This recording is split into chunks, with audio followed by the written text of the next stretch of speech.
les he dado la gloria que me diste para que sean uno, así como nosotros somos uno. Yo en ellos y tú en mí.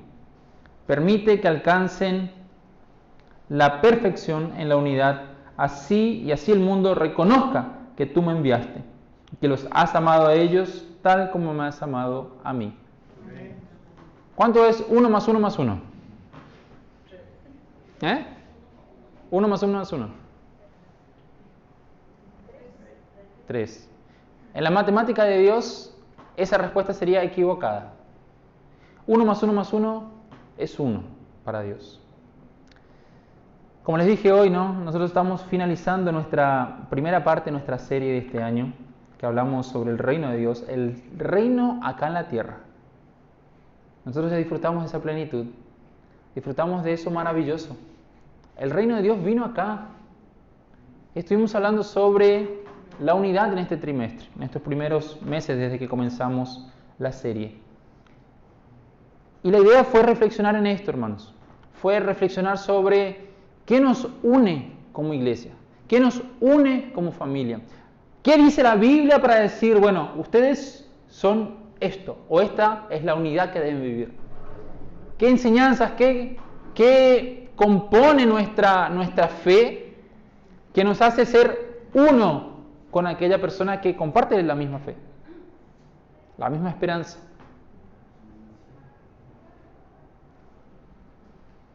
Y hemos charlado sobre muchas cosas, principalmente muchas enseñanzas que encontramos en la Biblia. Obviamente quedaron muchas por fuera y les invito a que ustedes busquen, escudriñen, se alimenten de la palabra de Dios.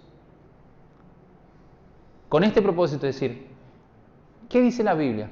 ¿Qué me une a esta persona? ¿Cuál es el vínculo que tenemos hoy por el cual nosotros seguimos estando juntos? Seguimos participando, seguimos viniendo, seguimos tolerando, seguimos amando. ¿Qué nos une? ¿Por qué digo esto?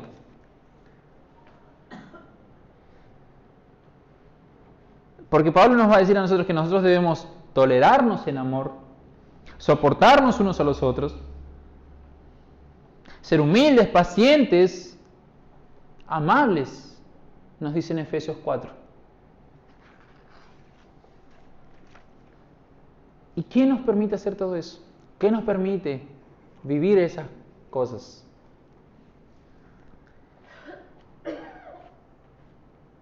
Y hablar de unidad, hermanos, no es algo que no tiene sentido o no tiene importancia. Si nosotros vamos a este texto, y yo creo que nosotros podamos entrar en el contexto de lo que leímos ahora en Juan 17, el capítulo 17 de Juan nos va a contar que, si nosotros vemos al principio del capítulo, habla acerca de una oración que Jesús va a hacer. Esta oración Jesús la está haciendo mientras va camino al jardín del Getsemaní. En realidad, este momento comienza ya en el capítulo 13 de Juan. En el capítulo 13 nosotros tenemos... ¿Qué tenemos en el capítulo 13? ¿Qué episodio? Tenemos el momento donde Jesús comparte la última cena con sus discípulos. Y en esa última cena, Jesús va a hacer algunas cosas, va a tener algunas actitudes que va a chocar con el pensamiento de sus discípulos. Y van a ser momentos de enseñanzas de Jesús. Y todo esto va a motivar a esta oración que Jesús va a hacer en el capítulo 17. Y Jesús está haciendo esta oración mientras va camino al Getsemaní. Pero ya en el capítulo 13 vemos cuando Jesús hace o participa de la última cena con sus discípulos, los discípulos llegan al lugar de la cena con un problemita. ¿Cuál es el problema? Hay una duda en el corazón de ellos. La duda que ellos tienen es ¿quién de ellos o cuál de los discípulos es el mayor en el reino de Dios? Es como decir acá entre más o menos las personas que estamos acá, ¿quién de nosotros es el mayor en el reino de Dios? Ellos comienzan esa última cena con esa duda en el corazón. Y comienzan a pasar cosas en ese lugar, donde ellos entran en un lugar donde van a compartir la cena, van a comer. Y la comida, ustedes ya saben, eran una mesa, no como la que nosotros tenemos hoy en día. Y ellos prácticamente estaban casi recostados en el suelo para comer. Ese era el estilo de comida que ellos tenían. Y como ellos andaban en lugares polvorientos, los pies de ellos siempre estaban sucios. Y tenían esos hábitos, ¿no?, de lavar los pies antes de comer. Y Jesús usa aquel momento para enseñarles acerca de quién realmente es mayor en el reino de los cielos. Que Él, siendo Señor, tuvo una actitud de humildad. Después ellos salen de aquel lugar y ellos van camino al jardín de Getsemaní, y en ese camino Jesús hace esta oración. Y en esta oración nosotros vamos a encontrar tres partes.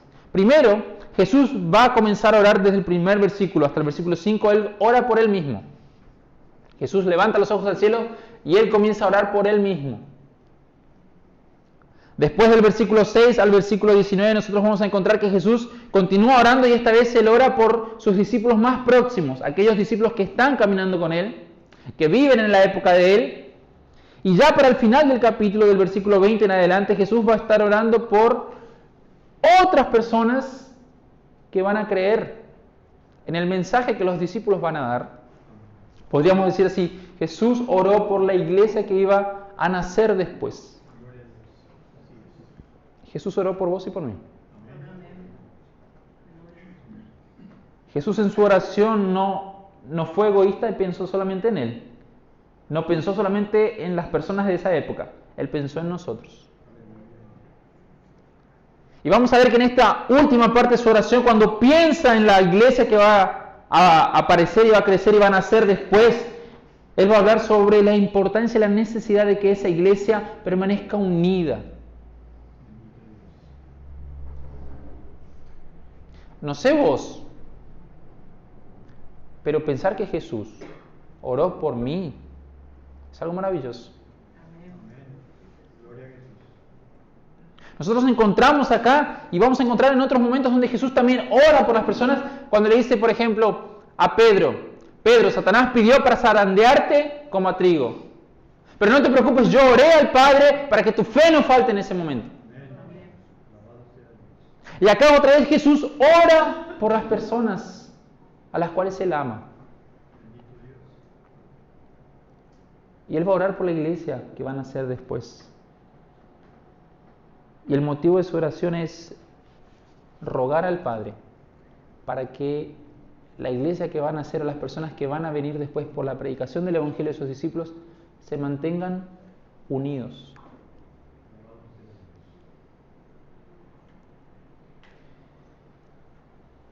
Nosotros ya hemos escuchado muchísimas cosas a través de toda esta serie. ¿Qué es lo que nos mantiene unidos hoy? Pero es mucho más fácil desunirnos que unirnos. El orgullo muchas veces nos separa. El rencor nos separa. Nuestras acciones, nuestros pensamientos, nuestras actitudes nos separan. Y Jesús oró. Y de acá nace, en primer lugar, esta importancia del deseo de Jesús. Lean por favor conmigo ahí el versículo 20 y 21.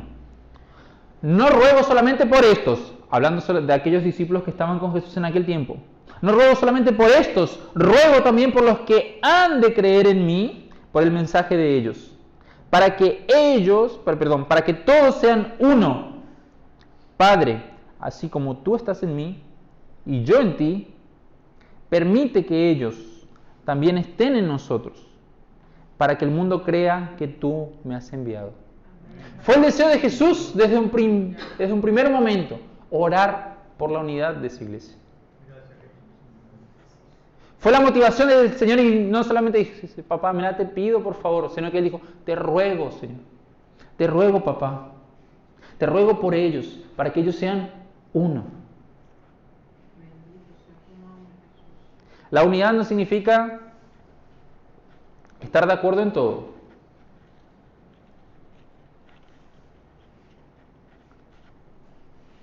La unidad nosotros la vemos a través de aquello que nos motiva a continuar juntos, a continuar unidos.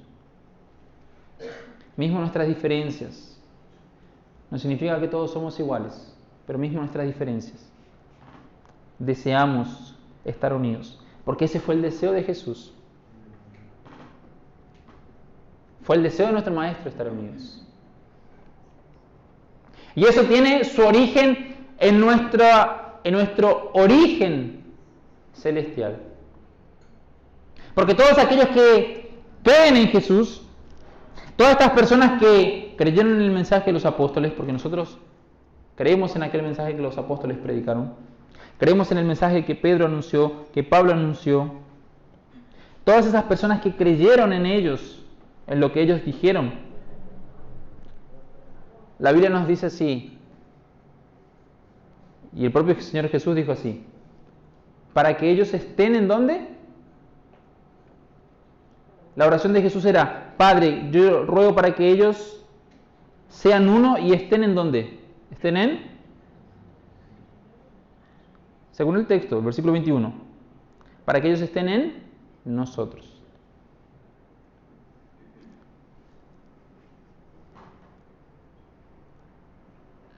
La palabra de nuestro Dios nos dice así que aquel que está en Cristo, ¿qué es? Es nueva criatura. Nosotros nacimos de Dios. Nosotros tenemos nuestra naturaleza ahora transformada y nacemos de Dios. Y Dios es trino. Es Padre, Hijo y Espíritu Santo. Y en la Trinidad no hay rencor, en la Trinidad no hay orgullo, en la Trinidad no hay peleas, en la Trinidad hay unidad. Por eso tal vez lo mejor sería decir triunidad. Y si nosotros nacimos de Dios, tenemos que tener esta misma característica que Dios, vivir unidos. Porque nacimos de Dios. Somos hijos de Dios. Creemos en Dios. Y Dios es nuestro modelo. Dios es el modelo para nuestra vida. Así como ellos viven unidos, así como los tres trabajan juntos, de esa misma manera nosotros debemos vivir unidos. Debemos trabajar juntos.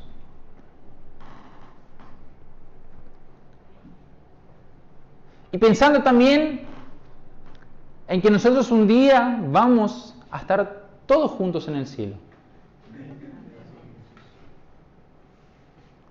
Imagínate vos estando en el cielo y pedir, Señor, mira, yo quiero con esta persona que la casa de oro que yo voy a tener tenga una muralla de 5 metros.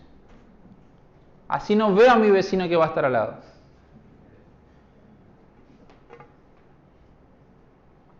Imaginemos el cielo tipo country. En los countries vos no podés construir paredes, no podés construir murallas. Está prohibido. En el cielo vamos a estar todos juntos.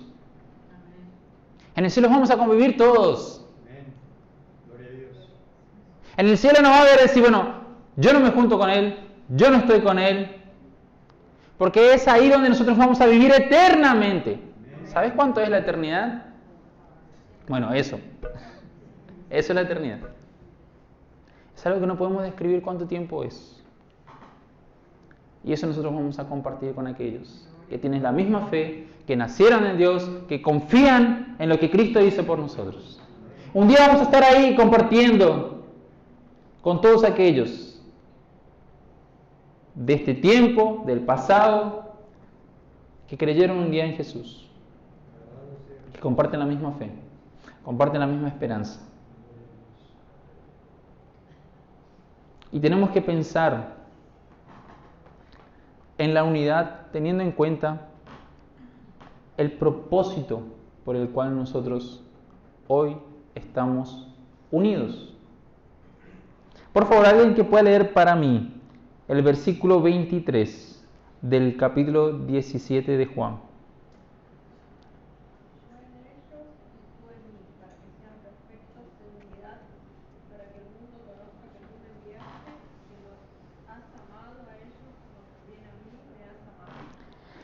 Para que el mundo entero reconozca que vos me enviaste. Y para que entiendan y reconozcan que los has amado a ellos de la misma forma que me has amado a mí. ¿Qué está diciendo Jesús acá? Que la unidad de la iglesia es lo que permite que el mundo entero conozca que Cristo vino al mundo. Y no solamente eso, sino que Dios amó a las personas de este mundo. Porque dice así, que vos los has amado.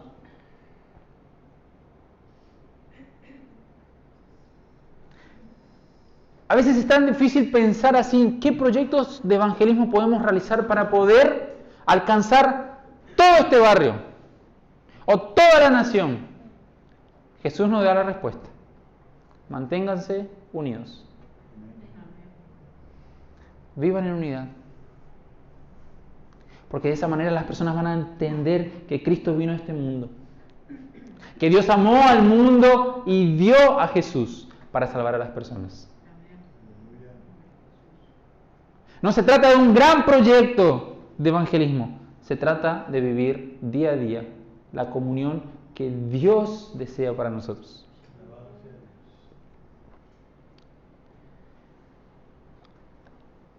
Esta mañana temprano estaba justamente pensando un poquito en estas palabras, ¿no? En esta reflexión. Y la importancia que Jesús le da a la unidad de su iglesia, a la unidad de su pueblo. La importancia tan grande que Jesús ruega a su Padre para que la iglesia viva de esta manera. Jesús hace esta oración pensando en la realidad de sus discípulos, que ellos tenían esa dificultad de entender quién era el mayor en el reino de los cielos. Y Jesús le da a través de un ejemplo práctico, le dice, no se trata de eso, quién es mayor o quién es menor, se trata de cómo ustedes viven en el reino de los cielos. No se trata de quién es superior o quién es inferior, se trata de cómo se vive en el reino de los cielos. ¿Cuál es la dinámica de vida de los ciudadanos que pertenecen al cielo? La dinámica de vida es relacionamiento, comunión, el compartir.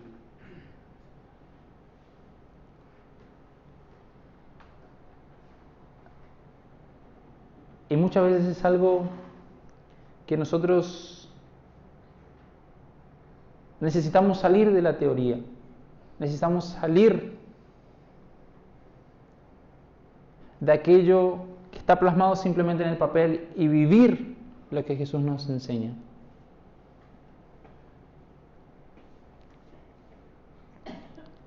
Y vivir lo que Jesús nos está diciendo es a través de la unidad que el mundo entero va a conocer acerca de mí. Un ejemplo muy práctico.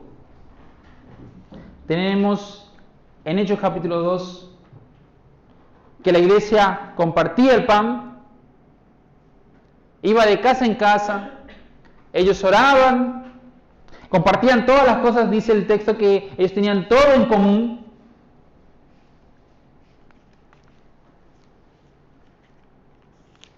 Y Lucas nos dice así, que el Señor iba haciendo ¿qué?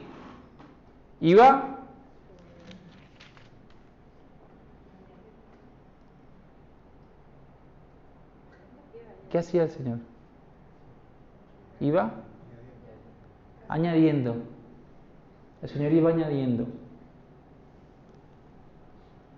No dejaban de reunirse en el templo ni un solo día. De casa en casa partían el pan y compartían con alegría y generosidad, alabando a Dios, disfrutando de la estimación del pueblo.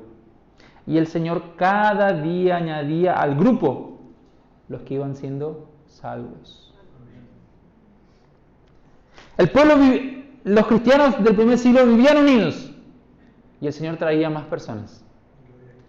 La iglesia era perseguida, ellos tenían que ser divididos, pero ellos se mantenían unidos y la iglesia crecía, y la iglesia se multiplicaba, y la iglesia se expandía, porque ellos entendieron la oración de Jesús. Ellos comprendieron lo que Jesús deseaba, es que la iglesia necesitaba mantenerse unida, porque de esa forma el mundo iba a conocer a Jesús.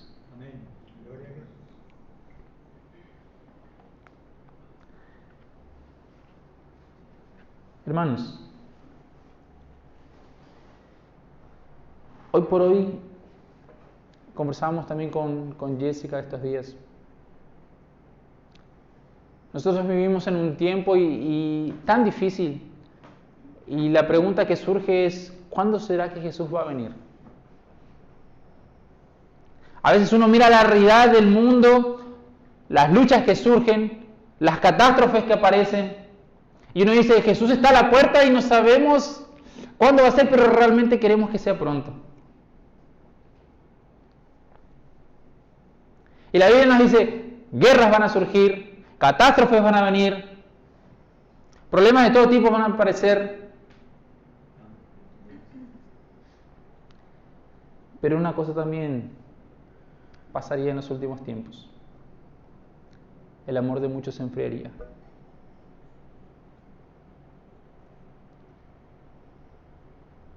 Y reflexionábamos sobre este asunto. ¿Cuán importante es? ¿Cuán importante es que como iglesia de Cristo nos mantengamos unidos? Y mi deseo en esta tarde es llegar a tu corazón, pero el corazón que vos tenés acá. No a través de tus emociones, sino que es pensar, el Señor ya nos dio todo. Hasta Pablo dice así, nosotros ni siquiera tenemos que conquistar la unidad. Pablo va a decir así en Efesios, esfuércense por mantener la unidad.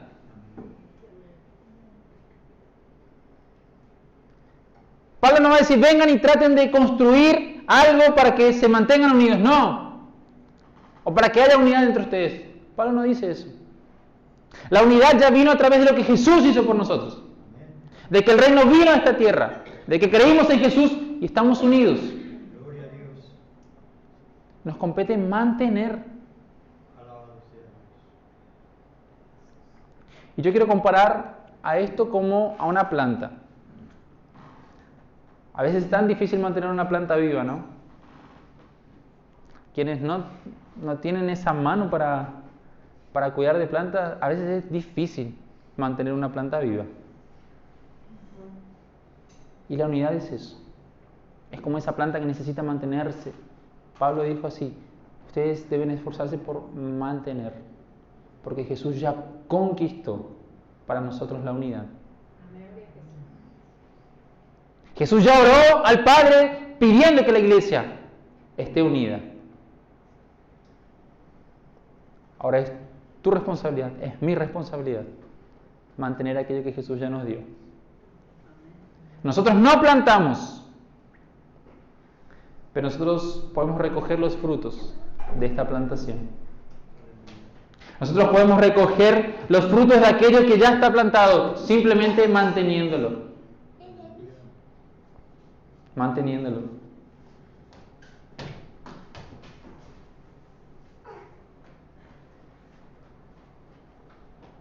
Muchas veces es difícil mantener. Muchas veces es complicado. Porque Pablo va a seguir diciéndonos, esfuércense por mantener en el vínculo de la paz, tolerándose en amor, esforzándose siendo amables los unos con los otros. Son todas acciones que nosotros debemos continuamente practicar. Debemos vivir, debemos hacer, debemos demostrar. Hoy por hoy nosotros estamos en un tiempo donde el mundo necesita. Romanos va a decir así, el mundo entero anhela, ansía, el mundo, la creación mismo, ansía ver la manifestación de los hijos de Dios.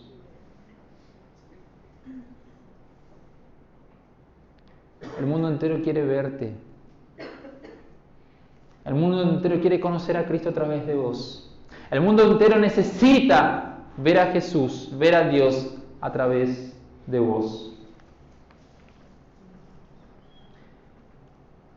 Antes de comenzar a orar, en el capítulo 17, Jesús había hablado con sus discípulos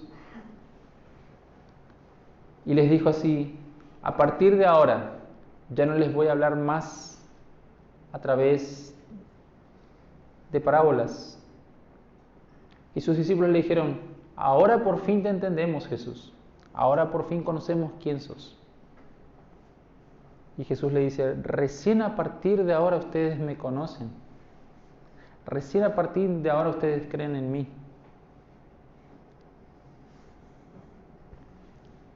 Jesús comienza a orar con el deseo de que la iglesia viva esa unidad, y Él dice así: para que así como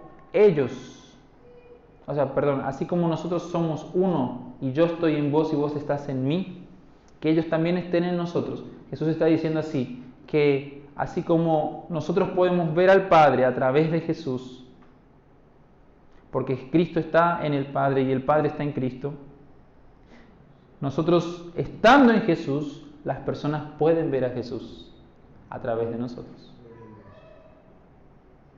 Si estamos en Cristo. Y Juan nos dice así: aquel que dice que está en Cristo debe vivir como Él vivió. Jesús forma parte de la Trinidad como Hijo. Y como Hijo vive en comunión con el Padre, y como Hijo vive en comunión con el Espíritu Santo. Y si nosotros estamos en Él, debemos vivir en comunión con ellos, y debemos vivir en comunión con la iglesia. Principalmente pensando en que nosotros tenemos una gran misión para cumplir. Esta misión comenzó en el corazón de Dios, que envió a Jesús al mundo, y Jesús nos envía a nosotros también al mundo. Jesús no pidió que el Padre nos sacara del mundo, pidió que nos guardara estando en el mundo. Porque nosotros no pertenecemos al mundo, pero estamos en el mundo. Y es ahí donde Dios se va a manifestar a través de su iglesia. Quiero pedirte que te pongas de pie.